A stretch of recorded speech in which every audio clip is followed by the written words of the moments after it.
Hey guys, Julian here, and today I'm going to be showing you how to make Klangkuenstler and Verruf, sort of like our label group, like hard, Rave Techno, and Ableton. As usual, you can get the full project file, samples, MIDI, presets. The entire template that you just heard in the intro is available right at the top of the description on my Bandcamp. This really helps support me, so definitely go check that out. And let's dive into the video. Alright, so here's the project. We're at 140 BPM, already a little bit faster, but of course with this style, works really well. And the first thing that we have here is the kick. So you can see it's this hard kick. No processing, it's just hitting really hard. This is a kick that I layered myself. So it's like, you know, if you just start with really high quality samples, it's really just about getting them to the right level rather than adding a bunch of saturation and stuff to try to make them fatter. Even with this harder style of techno. But then we have the rumble bass. So the way this is being made, I've shown you guys this technique before, but I've done it a little bit different this time. It's the same kick as the kick you just heard. And then we have this arpeggiator here doing 16th notes. So that's creating that da-da-da-da.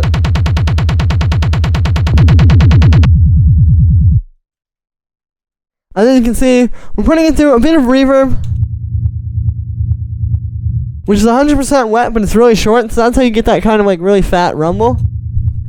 And then some drum bus to make it even fatter. I have it on the hard mode, so it's kind of also doing a little bit of limiting. And then we have this utility converting into mono, because of course you want the bass to be in mono. We have a low pass filter, which is taking, so it's just the lows, because if we take that off, obviously this isn't really a rumble. So that's taking just the lows out of there. And then this is just being sidechained to the kick. And then I have this EQ here just to cut at 25 hertz because we can't actually hear anything lower than 20 hertz. And even like maybe 20 to 50 hertz, you're really only feeling those frequencies. The thing is though, like I said, you can feel them. So if you have frequencies playing lower than say like 20 or 25 hertz, you're not really, again, it's not really adding anything to your track, but it's going to take away from, one, how loud you can make the track because it's extra information that's going to get in the way of your headroom when you go to master, but also, it's just going to create this like weird rumbling feeling. Like, obviously this is a rumble bass, but it's not really meant to be like something you feel like in your feet like that. Like, really all that's going to happen if you leave those frequencies in there is you're just going to have these weird frequencies that are going to be playing. You're going to feel them in your feet while you're hearing the track in the club, and it's going to just sound really weird. It's not really going to be like anything that you're going to be missing. But yeah, it just kind of keeps the bass a bit cleaner. And then on the group there you can see we have nothing, so kind of goes back to what I was saying with the main kick. It's like, you know, if you just have something solid, and it's like the kick and the rumble playing side by side just sound good already, that's all you're really going to need. Then we have the bass synth.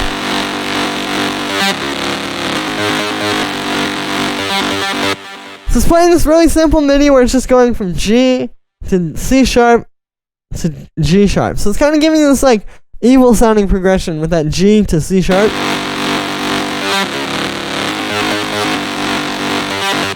We have really simple, just like 3 notes. And then we're doing something kind of interesting to create all those arpeggios that you hear. So what's happening is I have an arpeggiator on here, which is constantly doing 16th notes, so you're getting that da-da-da-da-da-da.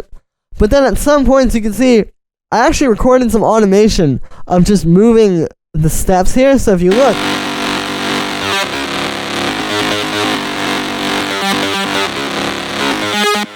you get all these cool little like movements in the bass there when you automate that. So you can actually play with this yourself. Again, all you have to do is just turn on this up here, the automation arm, and then you start recording, and then you can just move that around. And it's a nice way to kind of get some more like random movements out of it. Because obviously, like, yeah, we could go in the MIDI and put in the 16th notes, and then, you know, put some of the notes up an octave, and that kind of stuff. But I find this to be a lot more fluid way of doing it, and it kind of creates more interesting sounds. You know, it's like exactly what's going to happen from this,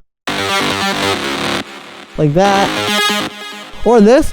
We can never really program that to be exactly the same thing as it would be if we're just playing with this automation. So, kind of a more interesting way to create these bass synths that you hear in a lot of these tracks.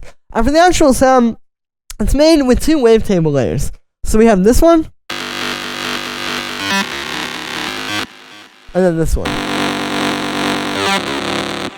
So you see this first one is a square wave with a saw wave as well, and then we just have the noise unison.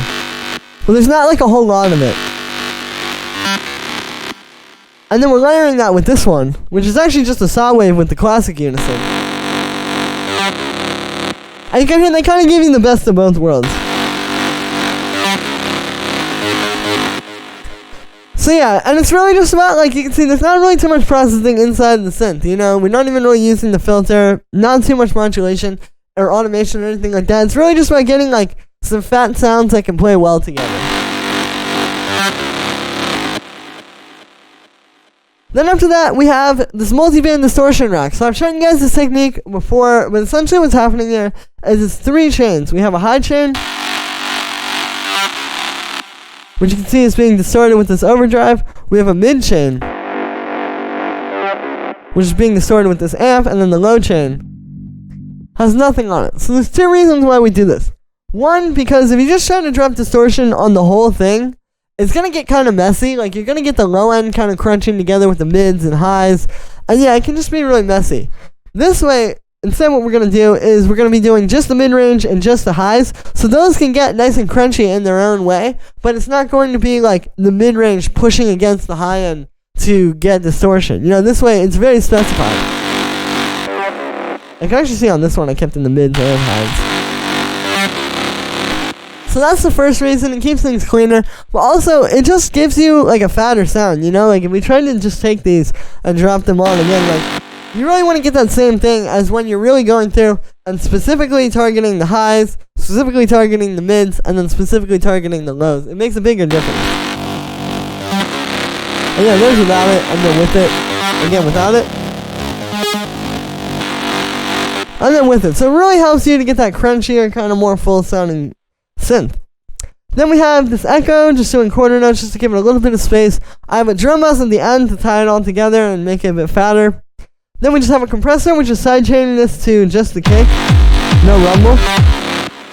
And then this last EQ here just kind of shapes it a little, cuts out the low end so it doesn't get in the way of the kick or the rumble.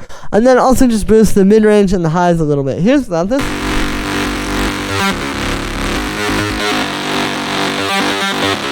And then with it. So yeah, just that last little push.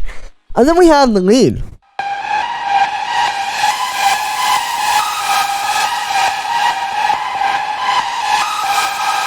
So we're using this pretty dark scale here. What's happening is this kind of like,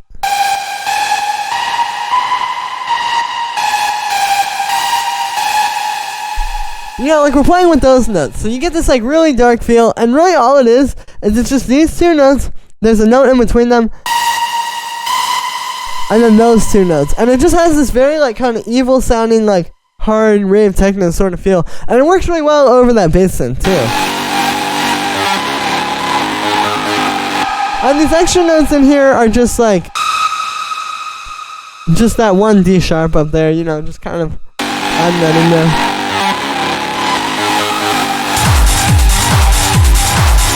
So it's a really simple pattern, but you can hear those 8th notes just da da da da da da groove really well with the overall track. And yeah, then for the actual sound on this one, so it's a saw wave and a triangle wave actually. Inside of analog, or inside of wavetable here, we have the filter frequency being modulated with this LFO. So that's how you kind of, you know, it's like morphing the sound a little bit, making it so it's not just the same thing the whole way through. And then I just have the noise unison. And you can see we're using a lot of that. The voices are at 8, so it really washes it out like that. Then we have some reverb, as well as a bit of drum bus to make it a bit fatter and just more kind of dark sounding, which works really well for the style. And then we just have a compressor, which is sidechaining this to the kick. And that is it for the lead. And then we have these percussions.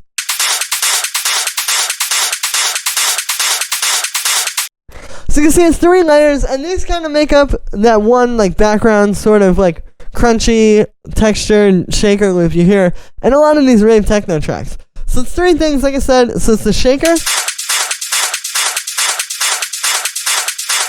which you can hear, that does a lot of it. You know, for a lot of these kind of sounds, you can really only use loops. Like, if we try to sit there and program this exactly, you're just not going to get that sound, because it's built on the back of it being a loop that was sampled from a song that was like another loop in another song, and then it was another loop before that, and another song, but somebody added some percussion to it. Like, there's so many generations of sampling happening here that, like, you really just have to use a loop. At some point, you have to be willing to use a loop. So that's what we're using that for, to get that texture. And then to add to that, we have this hi-hat, which just plays on the upbeat. And then there's also these rolls. So here's without those, and then with them. So you can hear why we add in the rolls. It's really subtle, but when you put it all together, it's just accentuating that shaker and making it work a lot better. And then on the group of those, we have a little bit of saturation. You can see I've changed the color mode to medium curve, so it's a little bit crunchier, a little bit fatter sounding.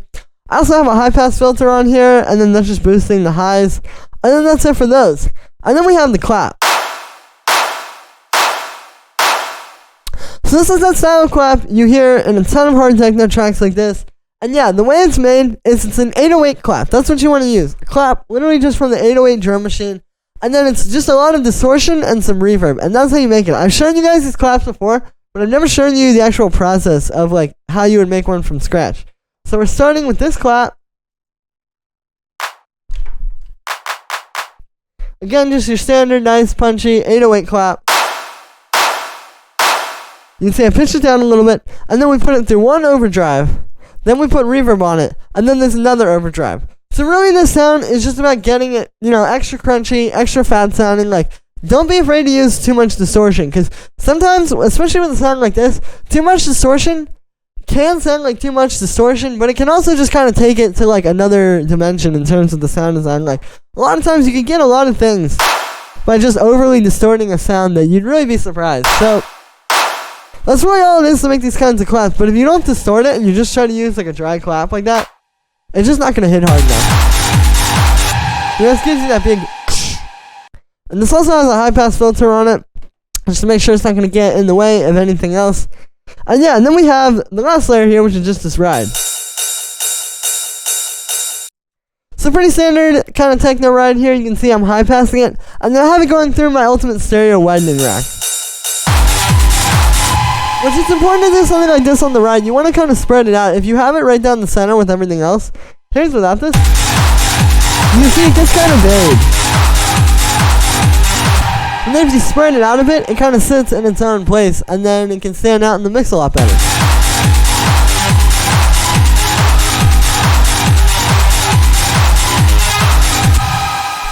Yeah, so that was going to be it for this one, guys. I hope you enjoyed. As always, make sure to like this video as well as subscribe, and let me know what you think of this video in the comments. Like I said in the beginning, you can get the full project files, samples, MIDI, presets, everything like that from this video is available right at the top of the description. And if you're a patron on my Patreon, check there because it's already available. And yeah, thank you so much, everybody, and I will see you tomorrow with another video.